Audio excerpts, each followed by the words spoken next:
In the land of Mordor, where the shadows lie. It was here, on the slopes of Mount Doom, that the Dark Lord Sauron was defeated by a last alliance of men and elves. It is here that for 2,500 years the Rangers of Gondor stood watch, guarding against a nameless threat they had all but forgotten. And while the strength of Gondor faded, the power and malice of Sauron grew in darkness. He has returned to Mordor. Shadow and flame have fallen on the Black Gate, and no mortal man can stand in its path.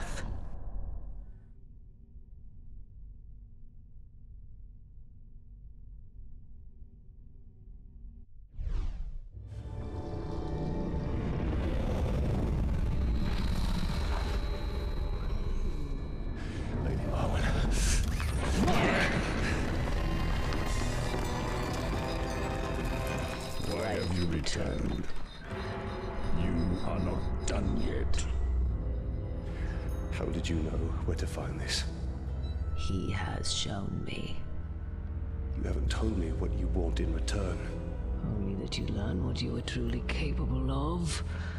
Find an orc leader, make him a war chief, and all his soldiers will be yours.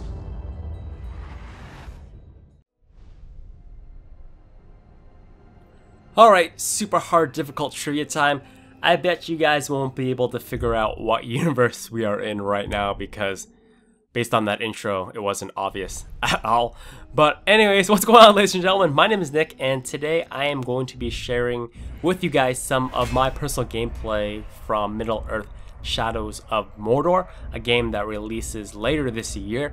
Monolith was actually very gracious and invited me to their studios in Seattle, Washington to get some hands-on time with the game and record my first session with it. So yeah, in particular today we're going to be looking at a core feature of the game, which is called the Nemesis system. So our mission is to take one of these lower ranking orcs and get him promoted to the top rank.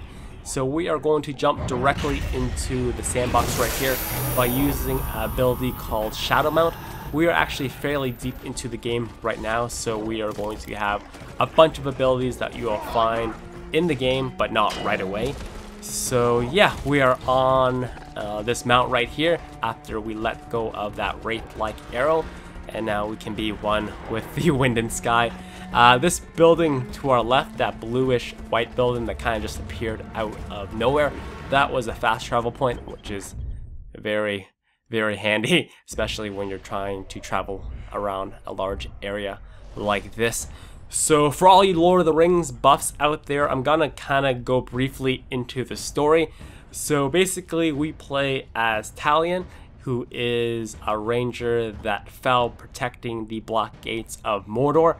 The events of this story take place between the events of The Hobbit and Lord of the Rings. So as Talion, we died protecting the Black Gate, but we were resurrected with wraith-like powers because of an event with a spirit called Celebrimbor. And for all you hardcore Lord of the Rings fans, you'll know who exactly he is.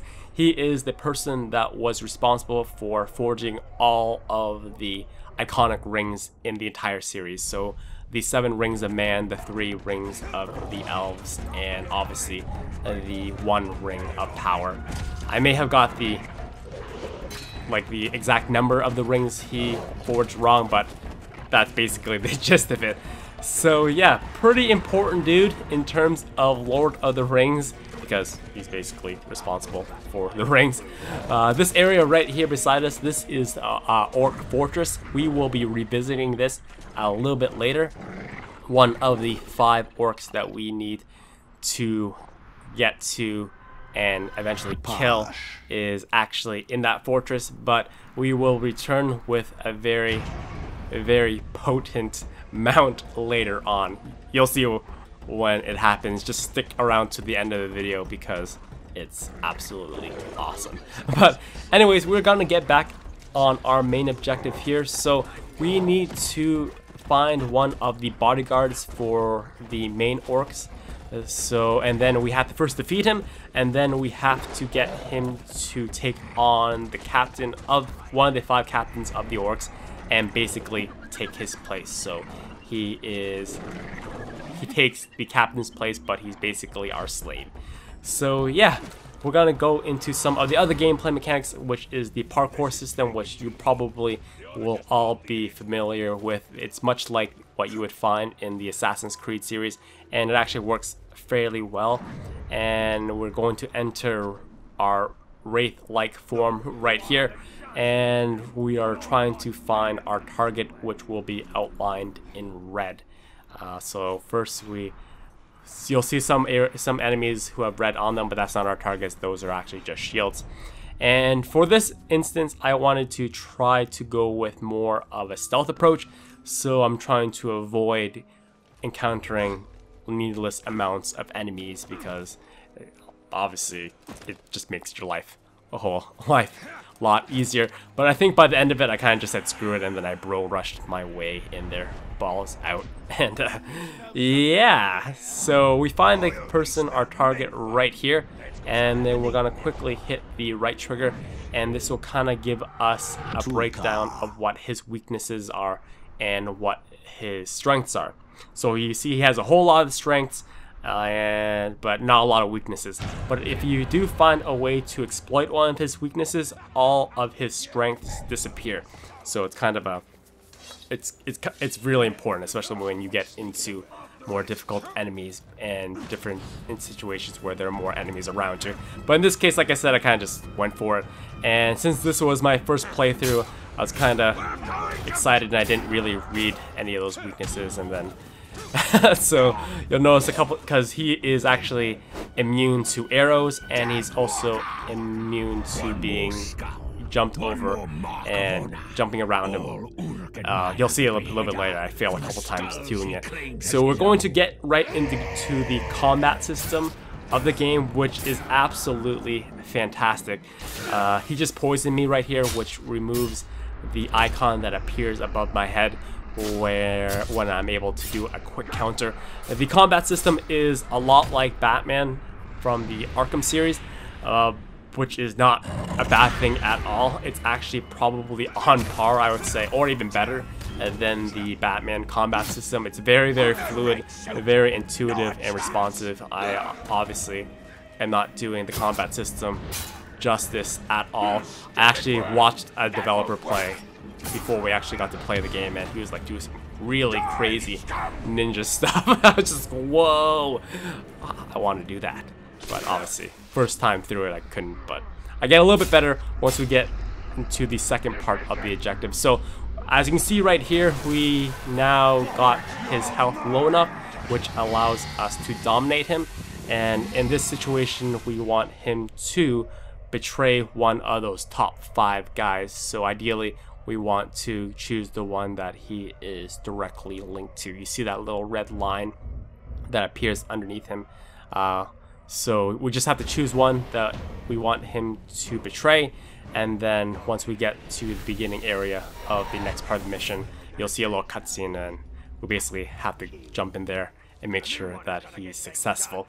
So throughout this entire game, I was actually being coached along by a developer on the game. Her name was Jessica. She was absolutely awesome. She was a hardcore Lord of the Rings fan, so she was giving me the backstory of all the lore and as we went along, which stuff that I never knew. And then as I was playing along, I could tell that she was like super excited every single time I did something really, really cool. So it was awesome. Oh, that was actually my first experience playing with an actual person who made the game, which you could tell she had like a lot of passion for the game, which was absolutely awesome. So we get this cutscene here. You can see that our guy is the one that we dominated because his eyes are glowing kind of blue, and he's gonna knock our target off here and take a bunch of his health. off, and then we are going to charge right in there to make sure that he's successful. So just like the Batman Arkham combat system, once you flow enough attacks that are successful, you'll see a little bit of an indicator in the left middle corner of the screen, and once that goes red, then that allows you to do a special attack or execution. I think in this case I only did 2 of them, but a lot of them were available to me.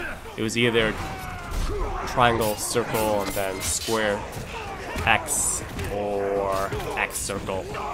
If you played the Batman series, you'll know exactly what I'm talking about. So obviously the other blue guys with the blue eyes are our allies as well, and we want to, just like I said, make sure that our orc friend is successful in getting his promotion that he so desperately wants. So you'll see sometimes when I attack those guys or phase them, their bodies will glow blue. That tells me that I can go in very close for that very swift, fast, wraith-like attack where I'm slashing a bunch of times.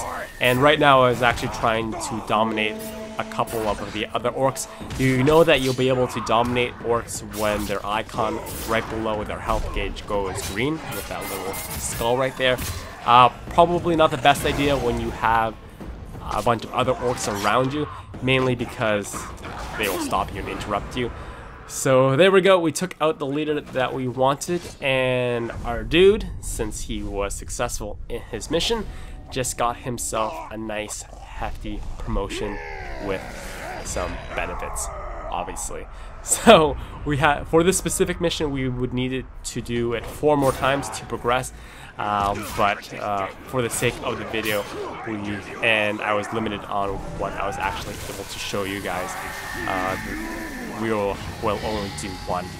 But right now, we're going to dominate another orc, and I'll show you, instead of actually killing him or sending him on a mission, we can get him to reveal some intel for us. So you can see those guys who are darked out.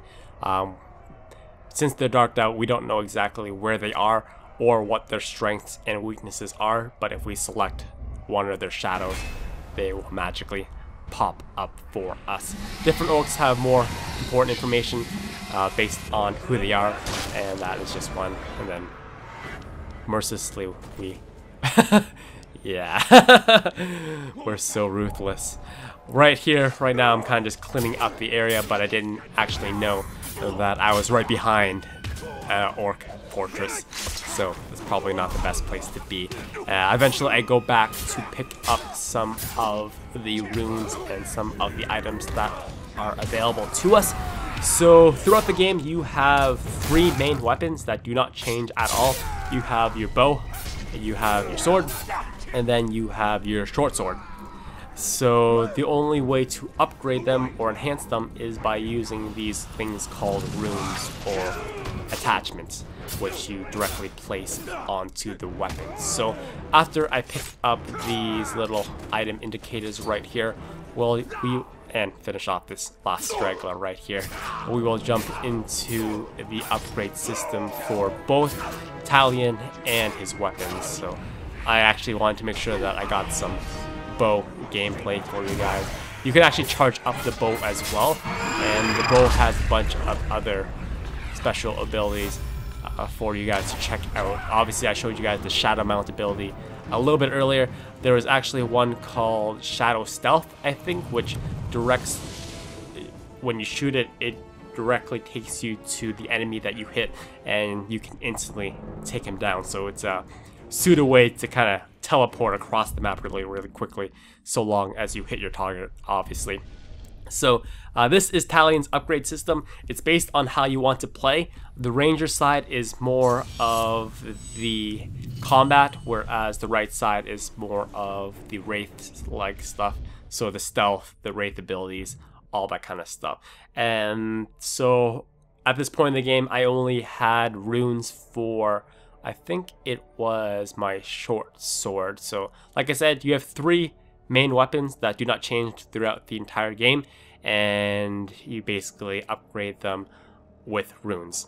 So that's pretty much it for the Nemesis system.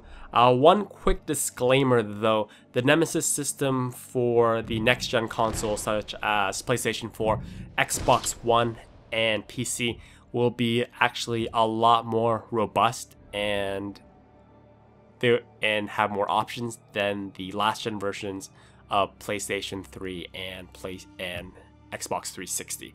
I guess there were just some things that they couldn't fit into the last generation of console. So if you do get a chance to check out this game, then I highly recommend that.